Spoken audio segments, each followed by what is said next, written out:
భయంకరమైనటువంటి పైశాచిక చర్యకు పాల్పడుతుంది. ఆల్రెడీ అక్కడ వేరే ఆడదాన్ని, వేరే పిల్లల్ని కూడా నష్టజాతకుల కింద మార్చింది ఈవిడ. అంత భయంకరమైనటువంటి మనిషి. ఇక్కడ మీరు నిజంగా చేసుకున్న అదృష్టం ఏంటో తెలుసా? రామ్మ, బంగారు తల్లి, రానాన్న అని చెప్పి ఇతను తాగి ఏదైతే నిజం కక్కాడో అది మీ పాలిట అదృష్టం.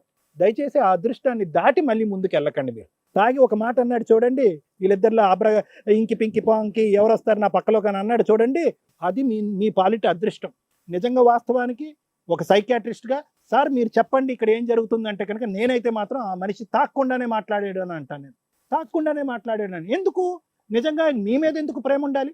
ఆ పిల్లల మీద కదా చూపెట్టవలసినటువంటి ప్రేమ. ఎందుకు దారదత్తం ఇక్కడ కొంత అక్కడ కొంత డబ్బులు ఎందుకు పోవాలి? ఎందుకు ఈ సూటుపోటు మాటలన్నీ కూడా ఇక్కడ ఏదో పెద్ద దేవుళ్ళలాగా మాట్లాడుతున్నాడు ఇక్కడ కూర్చుని? ఇతను దేవుడా? అక్కడ అన్యాయం చేశాడు, అక్కడ ఇద్దరు పిల్లలకు అన్యాయం చేశాడు. నెక్స్ట్ ఎపిసోడ్లో వాళ్ళని ఇతని భార్యను కూడా తీసుకొచ్చి కూర్చోపెడితే కనుక అప్పుడు ఇతన్ని ఎక్కడ గీకాలో ఏ గుండు గీయాలో అప్పుడు మనకు తెలుస్తుంది. అక్కడ న్యాయం చేయడంట. ఇక్కడ మధ్యలో వచ్చినటువంటి ప్రయాణానికి సంబంధించినటువంటి ఇద్దరు పిల్లలకి న్యాయం చేస్తాడంట. ఈ మహాతల్లి చచ్చిపోతున్నటువంటి మొగుడినే వదిలి వెళ్ళిపోయింది. సో వీళ్ళిద్దరు పోటాపోటీ పడేటటువంటి భయంకరమైనటువంటి మనస్తత్వం ఉండేటటువంటి వాళ్ళు. ఈరోజు ఆలోచించుకోవాల్సింది ఎవరైనా ఉంటే కనుక, కౌన్సిలింగ్ ఎవరికన్నా కావాలి అంటే కనుక అది మీ ఇద్దరికీ కావాలి. దురదృష్టం కొద్ది తండ్రి చనిపోయాడు, ఈ వేదిక అదృష్టం కొద్ది తండ్రి కూడా చనిపోయింది, తల్లి కూడా చనిపోయింది అన్నట్టుగా మీరు ఉండరు. ఈ వేదిక అదృష్టంగా తల్లి కూడా చనిపోయిందని అనుకోండి, అంతే. నిజంగా బతుకుండగానే ఆవిడ చనిపోయినటువంటి వ్యక్తిగా మీరు అనుకుంటేనే రేపొద్దున వెళ్ళి ధైర్యంగా బతుకుతారు. లేదంటే తల్లి ఉండగా మీ అనాథలో ఎవడో దుర్మార్గుడు వచ్చి మా తల్లిని పట్టుకుని, ఏ దుర్మార్గుడు ఏ తల్లిని పట్టుకోలేదు. ఇద్దరు దుర్మార్గులు, ఇద్దరు దుష్టులు 2 కుటుంబాలను నాశనం చేసి వాళ్ళ సుఖాలు, వాళ్ళ అనుభవాలు, వాళ్ళ సంతోషాల గురించి బయట ప్రపంచంలో బ్రతకటానికి, సమాజం సిగ్గుపడి తలదించుకునే విధంగా బ్రతకటానికి వీళ్ళిద్దరు కంకణం కట్టుకున్నారు. వీళ్ళు చీడపురుగులు. వీళ్ళ గురించి మీరు ఆశపడకండి, కోరుకోకండి. మీ జీవితాలు బాగుపడాలి అంటే కనుక ఇలాంటి వ్యక్తుల దగ్గర నుంచి ఎన్ని 100 కిలోమీటర్ల దూరంలో ఉంటే కనుక అంత బాగుపడతారు. మీకు ఆల్రెడీ తగలవలసినటువంటి దెబ్బలన్నీ తగిలినాయి. మీకు మొండిగా మారిపోయారు. మీలో ఒక స్థైర్యం వచ్చింది, ఒక మనోధైర్యం వచ్చింది. కాబట్టి ఒక ప్రేమ ఉండాలి అనేటటువంటిది అవసరం లేదమ్మా. ఎందుకంటే ఇది ప్రేమ కాదు, ఇది మోసం. రేపొద్దున ఏంటంటే కనుక మీరు తలదించుకునేటటువంటి పరిస్థితి వస్తుంది. చిచ్చి ఏంటి అటువంటి ఇంట్లో ఉంటుందని చెప్పి ఆవిడ మీద మేము క్యాండరించి ఉమ్మేస్తే కనుక అదే ఇంట్లో వెళ్ళి బుద్ధున్న ఇద్దరు ఆడపిల్లలు ఎందుకు వెళ్ళి ఉంటున్నారని చెప్పి మీ పరువు కూడా పోతుంది. అందుగురించి నేను ఇందాకటి నుంచి అంటున్నారు, ఇప్పుడు వరకు నీతిమాలంగా బతికినటువంటి మీరు నీతిమాలని అవ్వకుండా ఉండండి, జాగ్రత్త పడండి అని అంటున్నాను. అమ్మ సరోజ, నీకు ఒకే పాయింట్ అమ్మా. ఈరోజు నువ్వు ఎన్ని అబద్ధాలు ఆడుతున్నావు అనేటటువంటిది నీ మనస్సాక్షికి తెలుసు. ఇక్కడ ఏంటంటే కనుక ఒకే ట్యాగ్ లైన్ మీద నువ్వు ముందుకెళ్ళిపోతున్నావు. ఏంటంటే నా మొగుడు నన్ను హింసించాడు, కొట్టాడు, తాగాడు, నానా హింసలు పెట్టాడు, కాబట్టి ఇప్పటి వరకు నేను బ్రతికినటువంటి బ్రతుకు నరకం, కాబట్టి ఇప్పుడు నేను సుఖపడాలి అని అనుకుంటున్నాను. ఆ సుఖపడేటటువంటి వాతావరణానికి నేను బానిస అయ్యాను, అలవాటు పడాను. మగాడు అనే దిక్కు కావాలి అని అంటున్నావు. నీకు మగ దిక్కు కాదు, వేరే సంతోషం సుఖం కావాలి. కాబట్టి అతను తోడు నీడ అయ్యాడు. ఎందుకంటే నీ మొగుడు ఉండగానే వెనకడోరు నుంచి అతను వచ్చాడు. కాబట్టి ఇది ముమ్మాటికి అక్రమ సంబంధం. నా మనసులో ఉన్న మాట నేను చెప్తున్నాను. వాస్తవానికి నిజంగా ఆరోగ్య సమస్య వల్ల చనిపోయాడా, లేదంటే ఆ మనిషికి ఎటువంటి సేవలు కార్యక్రమాలు చేయకుండా, ఎటువంటి హెల్ప్ చేయకుండా ఎప్పుడు చచ్చిపోతాడు రా బాబు ఇతను, అప్పుడు రాముతో పాటు మనం పటాపంచలైపోయి పారిపోవచ్చు అనేటటువంటి ఉద్దేశంతో నువ్వే చంపేసావు అనేది నా అనుమానం. కాబట్టి సరోజ, ఒకటే గుర్తుపెట్టుకో, ఈరోజు నువ్వు ఏమనుకుంటున్నావు అంటే ఇక్కడ అనుభవించాను కాబట్టి నేను ఇక్కడ సుఖపడాలి, కాబట్టి నా సుఖాన్ని కాపాడుకోవటం గురించి నా పిల్లల్ని త్యాగం చేసేటానికన్నా నేను రెడీ అనుకుంటున్నాను. చూడు, దీన్ని ఏమంటారు అనేటటువంటిది బహుశా సైకాలజీ టెక్స్ట్ బుక్స్లో కూడా ఉండదు. ఇంత దారుణమైన దీన్ని శాడిజం అన్నా చిన్నమాటే, టెర్రరిజం అన్నా చిన్నమాటే, ఇంకో ఇజం అన్నా కూడా చిన్నమాటే. ఇది తల్లి ఇజంలో ఉండేటటువంటి ఒక భయంకరమైనటువంటి శాడిజం. దీనికి పేరు లేదు. ఇది ఎప్పుడు తెలుస్తుందో తెలుసా? ఇది ఎప్పుడు నీకు ఎప్పుడు బుద్ధి గడ్డి తింటావో తెలుసా? నువ్వు ఏదో రోజు వచ్చి చెప్పించుకుని మొగుడిని కొడతాది ఆ భార్య, వాడిని గల్లా పట్టుకుని లాక్కుని వెళ్ళిపోతుంది, లేదంటే కేసు పెట్టాన్ని జైల్లో వేస్తుంది. అప్పుడు నువ్వు నడి బజార్లో తలదించుకుని బతుకుతావు. ఆ రోజు ఎందుకురా దేవుడా నేను బతుకున్నాను అంటావు. అప్పుడు అడుగు, నీ పిల్లల్ని వస్తారేమో చూద్దాం. Thank you sir. Madam Saroja గారు, మీరు పిల్లలకి పెళ్లిళ్ళు చేస్తే వాళ్ళు ఒక లైఫ్ చూసుకొని వెళ్ళిపోతారు అన్నారు ఇందాక. లైఫ్ చూసుకోకుండా మీతోనే ఉంటే మీరు ఏం చేయిస్తారు? ఏం చేయిద్దాం అనుకుంటున్నావు? పెళ్లిళ్ళు చేసి ఒక మంచి ఉద్యోగాలు చూసుకొని పెళ్లిళ్ళు చేసిస్తాం మేడం. పెళ్లి చేసి పంపించేస్తాం. మేము వాళ్ళ ఆవిడని ఎంక్వైరీ చేసాం. వాళ్ళ ఆవిడ చేత ఆయనతో కేసు ఫైల్ చేయిస్తే ఆయన ఆల్రెడీ జైలుకి వెళ్లాల్సి వస్తుంది. వాళ్ళ ఆవిడ మంచిగా ఉంటున్నాం మేడం, బాగానే ఉంటాం. వాళ్ళ ఆవిడ మేము బాగానే ఉంటాం మేడం. వాళ్ళ ఆవిడ మీరు బాగుంటారా? ఫోన్ మాట్లాడినా మీరు ఇక్కడికి వచ్చి అబద్ధాలు చెప్పారంటే చెప్పు తీసుకొని కొడతాను. పిచ్చి మాటలు మాట్లాడుతున్నావు నువ్వు. ఇక్కడ ఏమి ఎంక్వైరీ చేయకుండా కూర్చోబెట్టామనుకుంటున్నావా? ఎన్ని అబద్ధాలు మాట్లాడుతున్నావో తెలుసా? నువ్వు స్త్రీ జాతిగా ఒక అవమానం. నువ్వు ఆవిడ పిలుచుకురాలేమనుకుంటున్నావా? మేము ఫోన్లో మాట్లాడిన తర్వాత మీ భాగవతాన్ని ఇక్కడ కూర్చోబెట్టాం. ఏం చేస్తావు, నువ్వు మారుతావా అని ఆలోచిస్తున్నావు. ఇంతసేపు సార్ ఎందుకు మాట్లాడారు? కనీసం అక్కడ నీకు రిలేషన్ లేదు, ఆయన ఇవ్వాలి కాకపోతే రేపైనా వాళ్ళ కుటుంబం దగ్గరికి వెళ్ళిపోవాల్సిన సీన్ ఉంది. నువ్వు ఇక్కడ ఏమన్నా పిల్లలకి న్యాయం చేస్తావా? నీలో ఏదైనా మార్పు వస్తుందా అని ట్రై చేస్తున్నావు. ఎక్కడ ఇంత ఒక మనిషి జాతికి సంబంధించి ఇంత కూడా లేదు నీలో. వాళ్ళ ఆవిడతో మేము ఆల్రెడీ మాట్లాడామమ్మా, ఆవిడ చేత మేము కేసు ఫైల్ చేస్తున్నాం, మీరిద్దరూ జైలుకి వెళ్ళబోతున్నారు. నువ్వేదో సమాజంలో బాగా ఆయన సంపాదిస్తే తిరుగుతావు అంటున్నావు కదా, అది ఈ రోజు నుంచి నీకు ఉండదు, గుర్తుపెట్టుకో. భర్త ఎక్కడన్నా కానీ ఎక్కడో అన్యాయాలు జరుగుతున్నాయి తల్లి, తాగుతున్నారు, తిరుగుతున్నారు. అలాంటి వ్యక్తులు ఉన్న కుటుంబాల్లో భార్య ఏదో పని చేసుకొని ఇద్దరు ఆడపిల్లలు సమాజంలో ఎలా బతకాలి, నేను కదా వాళ్ళని కాపాడాల్సింది, నా జీవితం సర్వనాశనం అయింది, వాళ్ళ జీవితం అన్నా కాపాడాలని ఒక్క సెకండ్ కూడా నువ్వు ఆలోచించలా. నీ స్వార్థం నువ్వు చూసుకున్నావు, నీ ఎవ్వరం నువ్వు చూసుకున్నావు. నువ్వు వెళ్ళిపోయి ఏదో పెద్ద ఫ్రెష్ లవర్స్ లాగా మాట్లాడుతున్నారు ఇద్దరు. నాకు ఇద్దరు కావాలండి అని ఆయన, మేమిద్దరం ఎట్లా అండి, మేమిద్దరం విడిపోమండి, మేము జీవితకాలం కలిసి ఉంటామండి. సొంతగా పెళ్లి చేసుకున్న భర్తగా దికాణం లేదు నీ దగ్గర. ఆడెవడ పక్కన కూర్చొని నువ్వు వచ్చి ఏదో పెద్ద హక్కున్న మహారాణిలాగా మాట్లాడుతున్నావు. ఆయనకు ఓ భార్య ఉంది, వాళ్ళకి పిల్లలు ఉన్నారుగా. ఆవిడ నీలాంటి చీడ పురుగు కాదు, పిల్లలను వదిలేసి ఆవిడేమి ఎవరినో పట్టుకొని తిరగట్లా. ఎన్ని అబద్ధాలు మాట్లాడావో తెలుసా నువ్వు? 5 ఏళ్ల నుంచి నువ్వు ఇక్కడ ఇట్లా అక్రమ సంబంధాలు పెట్టుకొని భర్త ఇంట్లో ఉంటే నువ్వు సీక్రెట్ గా మనం తెచ్చుకున్నావు ఇంట్లోకి. అలాంటి క్యారెక్టర్లెస్ నువ్వు వచ్చి పిల్లలు బాగా పెళ్లిళ్ళు చేస్తావా నువ్వు? ఇంకేమ్మా నువ్వు చెప్తున్నావు? పిల్లలు ఎవరి డబ్బులు అవి? మా ఆయన డబ్బులు మీ ఆయన డబ్బులు, నీవి కాదు. భర్తను కాదనుకొని వెళ్ళిపోయావు, భర్తకి వెన్నుపోటు పొరిచావు, భర్త బతికుండగానే చంపేసిన వ్యక్తివి నువ్వు. నీ వల్ల అతను తాగుడికి బానిస అయ్యి పాడు చేసుకొని చచ్చిపోయింది మేడం. ఆయన చెంప పగల కొడతాను నేను లెగిసానంటే. ఓపిగ్గా మాట్లాడుతున్నాను నీతో. ఇంకా నీకు పొగరు తగ్గలేదు చూసావా? డబ్బులు దొంగతనం చేసావు నువ్వు, తెలుసా నీకు? ముందు ఆ 6 lakhs తీసుకొచ్చి పిల్లల పేరు మీద నువ్వు ఇక్కడ పెట్టకపోతే మీ ఇద్దరిని ఈ సెకండ్ జైలు పంపిస్తాను. ఎవరు డబ్బులు కొట్టేస్తారు? వాళ్ళ నాన్న కష్టార్జితం అది. నీకు భర్త అవసరం లేదు, వాడు డబ్బులు ఎందుకు? ఆ అబ్బాయి చనిపోతున్న వాళ్ళ ముఖం చూడడానికి కూడా వాళ్ళలా ఏదో పుణ్యస్త్రీ కూర్చున్నట్టు కూర్చున్నావు అన్నీ వేసుకొని.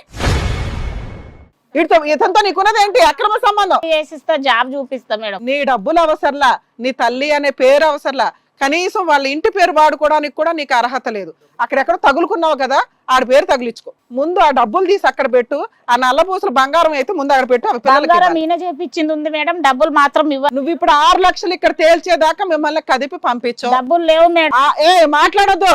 ఫస్ట్ లీగల్ స్టెప్ నీతో ఒకటి మాట్లాడుతున్నా. ఈ పిల్లలు వచ్చి మాకు ఒక అమ్మని ఇవ్వండి అన్నారు. ఒక అమ్మ కాదమ్మా, ఈ అమ్మ అసలు అమ్మ అనే మాటకి అర్హత లేదు. ఇలాంటి ఒక పిచ్చిదాన్ని ఏం చేయాలో మేము అది చేస్తాం. ముందు మీకు ఒక ఫైనాన్షియల్ గా ఒక హక్కులు ఉన్నాయి. ఒక తల్లి పాత్ర నువ్వు తీసేసుకుని వెళ్ళిపోతే నీ కర్మ అది. ఇలాంటి దరిద్రపు తల్లి అవసరం లేదు వాళ్ళకి. కానీ వాళ్ళ నాన్నకి సంబంధించిన ఆస్తులు నువ్వు కొట్టేసావు చూసావా, అవి నీ దగ్గర ఉండే అర్హత నీకు లేదు. ఏంటి నీకు జాబ్ కావాలా? ఏ రకంగా జాబ్ తీసుకుందాం అనుకున్నావు? వాళ్ళకి జాబ్ పెట్టిస్తా మేడం. పెళ్లిలు ఎవరు పెట్టించడానికి? నేను చాలా మర్యాదగా మాట్లాడతా ఎవరినన్నా కానీ. నీ దగ్గరకు వచ్చేసరికి నాకు పదాలు అటు ఇటు అవుతున్నాయి. అర్థమవుతుందా? నువ్వు ముందు 6 lakhs కి మీరిద్దరు ఏం కాంట్రాక్ట్ రాస్తారో రాసి ఇక్కడ పెట్టండి. డబ్బులు లేవు మేడం, అయిపోయినాయి. ఎక్కడ అవుతావు? ఏం చేస్తావు? ఏ రకంగా చేస్తావు డబ్బులు? ఆయన అప్పులు తాగి అప్పులు చేస్తే. అమ్మా నువ్వు ఏ అప్పులు తీర్చలేదు. నువ్వు ఆ 6 lakhs ఏవైతే కొట్టేసిన డబ్బులు ఉన్నాయో అవి ముందు అక్కడ పెడతావా పెట్టవా? జైలుకు పంపిస్తాను ఈ ఒక్క విషయం మీద. చాలా సీరియస్ విషయం ఇది. ఆ గొలుసు ఆ చైన్ అవన్నీ తీసి ఆడబెట్టి అసలు ఫస్ట్. మేడం ఆ 6 lakhs నేను ఇస్తాను మేడం, కష్టమైన నష్టమైన నేను ఇస్తాను. అరే మళ్ళీ దానికి సెంటిమెంట్ డైలాగ్ ఏంటి? కష్టమైన నష్టమైన కదా, అది వాళ్ళ డబ్బులు. అవి 1 month లో మీరు ఆ డబ్బులు అక్కడ హ్యాండ్ ఓవర్ చేస్తామని మాకు ఇప్పుడు బాండ్ పేపర్ మీద రాసి వెళ్ళాలి. ఒకటి. రెండోది, అలా జాబు ఈవిడ అసలు ఏం చదువుకున్నావు నువ్వు? పిల్లల్ని ఏ రకంగా పీకు తిందాం అనుకుంటున్నావు? మీ ఆయన జాబ్ ఎవరికి వెళ్తుందో తెలుసా? పెళ్లి కాని ఆడపిల్లలకి వెళ్తుంది. వీళ్ళిద్దరికి పెళ్లి అవ్వాలి. వీళ్ళిద్దరిలో ఎవరికి అర్హత ఉందో వాళ్ళకి జాబ్ వస్తుంది. దానికి లిటిగేషన్ పెట్టావే. మనిషివా పశువా నువ్వు అసలు? ఇమీడియట్ గా ఆ జాబ్ విషయంలో ఎటువంటి లిటిగేషన్ పెట్టనని చెప్పి నువ్వు ఆ లెటర్ లో ఆ పాయింట్ కూడా రాయాలి. నానా ఇలాంటి తల్లి అని పిలవడానికి పనికిరాదమ్మా. ఒక రాక్షసి అక్కడ ఉన్న వ్యక్తి. అసలు ఆవిడ మీ సరౌండింగ్ లో ఉండడం కూడా మీకు డేంజరే. ఆవిడ పెళ్లి చేస్తానంటుంది కదా, రేపొద్దున మీరు సుఖంగా ఉన్నారంటే వచ్చి అక్కడ కూడా పుల్ల పెట్టే టైపు. మీ హస్బెండ్స్తో మిమ్మల్ని కాపురం చేసుకునేవద్దు. మీరు ఏదో సంపాదిస్తున్నారుగా, ఆ డబ్బు మీద పిశాచిలాగా పడి తినే టైప్ ఆవిడ. అతని దగ్గర డబ్బు ఉంది కాబట్టి అతను పట్టుకొని వేలాడుతుంది. ఆయనకి ఈవిడ మీద మోజు ఉంది కాబట్టి ఆయన పట్టుకొని వేలాడుతున్నాడు. వాళ్ళ ఆవిడ ఆల్రెడీ కేసు వేయడానికి మాతో కాంటాక్ట్ అయ్యిందమ్మా. ఖచ్చితంగా ఆవిడ చేత కేసు ఫైల్ చేస్తాం. వీళ్ళిద్దరూ విడిపోయే టైపే. పిల్లలకి పెళ్లి చేస్తే నాకేంటండి దిక్కు, నాకు ఆయనే కావాలని ఆయన, ఈవిడ అమ్మో ఆవిడ లేకపోతే మాకు ఎట్లా అంటే నాకు ఇద్దరు కావాలని ఆయన అడుగుతున్నాడు కదా. వాళ్ళ పంచాయతీ వేరుగా ఉంది. అర్థమవుతుంది? మీరు మమ్మల్ని నమ్ముకొని వచ్చారు కాబట్టి మీ నాన్నకి సంబంధించిన 6 lakhs మీకు ఇప్పిస్తున్నాము. నెక్స్ట్ మీ నాన్న జాబ్, మీ ఇద్దరు ఎవరో ఒకళ్ళు ఎవరికి అర్హత అనేది మీరిద్దరూ మాట్లాడుకోండి అమ్మా. ఆవిడకి ఆల్రెడీ పెన్షన్ తగలబడింది, ఎట్లా ఒక భార్య అనే పాత్ర ఉంది కాబట్టి. అర్థమవుతుందా? ఆ పెన్షన్ ఏదో ఏడుస్తున్నావు కదా, దాని మీద కూడా వీళ్ళ చేత మెయింటెనెన్స్ కేసు వేయిస్తాను. నిన్ను హింసించడమే నా టార్గెట్. మీరు మార్చమని అడిగారు కదా, ఇస్తున్నాం కదా మేడం, పెన్షన్ ఇస్తున్నారుగా, భార్య అనే పాత్ర ఒకటి తగలబడింది కదా. 6 lakhs ఇస్తున్నాం కదా మేడం, ఇంకా మళ్ళీ ఇంకా దాంట్లోకి వెళ్ళేందుకు దేంట్లోకి వెళ్ళి కూడా కావాలి కదా మేడం. ఏం కావాలి? ఆవిడ కావాలంటే నువ్వు ఉన్నావుగా. చూసుకుంటానన్నావు ఇందాక, పెళ్లిళ్ళు చేస్తానన్నా. అవును మేడం, దాని కిందకి ఇప్పుడు 6 lakhs ఇస్తున్నాం కదా మేడం. దేని కింద ఇస్తున్నావు? 6 lakhs వాళ్ళవి 2 వాళ్ళ జాబ్ వాళ్ళు చేసుకుంటారు. ఆవిడకి ఆల్రెడీ పెన్షన్ వస్తుంది. ఇక్కడ వరకు ఆ పిల్లలు మమ్మల్ని నమ్మి వచ్చారు కాబట్టి మేము వీళ్ళకి న్యాయం చేస్తున్నాం. చూడండి, మంత్లీ వస్తుంది కదా. ఈవిడ పెన్షన్ ఆడికి కావాలా, ఆడ మోజు ఈడికి కావాలా? ఇద్దరు సరిపోయారు దరిద్రంగా. నువ్వు బ్యాటింగ్ చేయి, ఆ పెన్షన్ వాళ్ళు వాడుకుంటారు, నువ్వు ఈవిడతో బ్యాటింగ్ చేయి. నాన్న అర్థం అవుతుందా? ఎవ్వరు లేరు అనేది అసలు మీరు ఎక్స్పెక్ట్ చేయకండి తల్లి. ఎందుకంటే మీరిద్దరే ఒకరికొకరు తోడు. ఆ తల్లి చచ్చిపోయింది అనుకోండి, నాన్నతో పాటు అమ్మ కూడా చచ్చిపోయింది, బతకాలి కదా. మీ అదృష్టం, మీ అత్తగారితో కూడా మేము మాట్లాడాము, మేనత్తతోటి. ఆవిడ బాగానే చూసుకుంటుంది, మీ పెళ్ళిళ్ళ వరకు చూసుకుంటుంది. మేము కూడా మా వంతుగా మీకు ఏ రకమైన హెల్ప్ కావాలన్నా కానీ చేస్తాం. అసలు మా వాళ్ళు 3 మంది కింద అడుగుతూ ఉంటారు కామెంట్స్లో, ఇట్లా మంచి సంబంధాలు అనేవి వస్తే చూడండి. ఎందుకంటే మీ బ్యాక్గ్రౌండ్ వెరిఫై చేసాం, మీరు చాలా మంచి పిల్లలు, కుదిరితే అట్లాంటి సంబంధాలే చేసుకుందరు. కానీ మేమే దగ్గరుండి చేయడానికి కూడా చూస్తాం. అర్థమవుతుందా? ఇప్పుడు చెప్పండి, అట్లాంటి తల్లి అవసరమా? వద్దు మేడం. చీ అని వెళ్ళిపోండి ఒకసారి, నా సాటిస్ఫాక్షన్ కోసం. వద్దు మాకు. మీ కేసు మాట్లాడతానండి. ఇందాక ఏదో పెద్ద లవర్స్ లాగా మాట్లాడారు కదా మీరిద్దరు. ఆ లవర్షిప్ ఏంటో మీ ఆవిడతో ఆల్రెడీ మేము ప్రోగ్రామ్కి ముందు మాట్లాడాము. ఆవిడ ఆల్రెడీ ఒకవేళ వీళ్ళు ఇక్కడ ఒప్పుకుంటే నాకు ఆ సీడీ ఇవ్వండి అన్నారు. మమ్మల్ని నమ్ముకొని ఈ స్టేజ్ మీదకి వచ్చిన వాళ్ళ ప్రొసీడింగ్స్ ఏంటంటే, మేము మ్యాక్సిమం ఫేసులు మాస్కులు వేస్తున్నాం, వాళ్ళ ఫేసులు రివీల్ అవ్వకుండా బయటికి వెళ్ళినాక మీ పర్సనల్ లైఫ్ని ఎందుకు ఇబ్బంది పెట్టడం అన్న ఉద్దేశంతో. కానీ మా దగ్గర రికార్డ్ అయితే ఒరిజినల్గా ఉంటుందిగా. ఈ ఒక ఎపిసోడ్లో మాత్రం మీ ఆవిడకి మేము మాట ఇచ్చాము, ఈ సీడీ అయితే ఆవిడకి హ్యాండ్ ఓవర్ చేస్తున్నాం. ఆవిడ లీగల్గా మీ మీద ప్రొసీడ్ అవ్వబోతుంది. అప్పుడు భార్య లవరా అని ఆలోచించుకోండి. ఇందాక అన్నారు కదా, అమ్మో నాకు ఇద్దరూ కావాలని. ఎవరిద్దరికి ఎక్కువ పవర్స్ ఉంటాయో లీగాలిటీ డిసైడ్ చేస్తుంది. కర్మ కొద్దీ ఒక జడ్జిమెంట్ ఏదో వచ్చింది, అక్రమ సంబంధాలు లీగల్గా వ్యాలిడ్ అని. మీరిద్దరు ఇక్కడ మాకు అదృష్టంగా ఒక ఎవిడెన్స్ ఇచ్చారు, మా ఇద్దరికి పెళ్ళి అయ్యిందండి అని. మీ ఆవిడతో డైవర్స్ అవ్వాల, మీ ఇద్దరికి పెళ్ళి అయ్యింది అన్నారు. కలిసే ఉంటారు మేడం. ఇందాక వచ్చి పెళ్ళి అయ్యిందని ఒప్పుకున్నారు, ఊరుకొని మళ్ళీ కొట్టేస్తాను ఒక్కొక్కరిని. ఈమెను కూడా పెళ్లి చేసుకున్నా మేడం. అదే చేసుకున్నావు కదా నాన్న, అదే ఇంకొకసారి చెప్పమ్మా, ఇంకొకసారి చెప్పు, మాకు అదే కావాలా. ఇంకోటి చేసుకున్నాను సార్. మీరు చేసుకున్నారో లేదో తెలియదు, ఇక్కడ మా మీద అబద్ధం చెప్పడానికి వీళ్ళు ఏం చేస్తారు, పెళ్ళయిందో అన్నారు, అదే కావాలి. ఆ సీడీ మీ ఆవిడకి ఇస్తున్నాం. ఆవిడ కేసు వేయబోతుంది బైగామి, మీరిద్దరూ జైలుకి వెళ్తారు.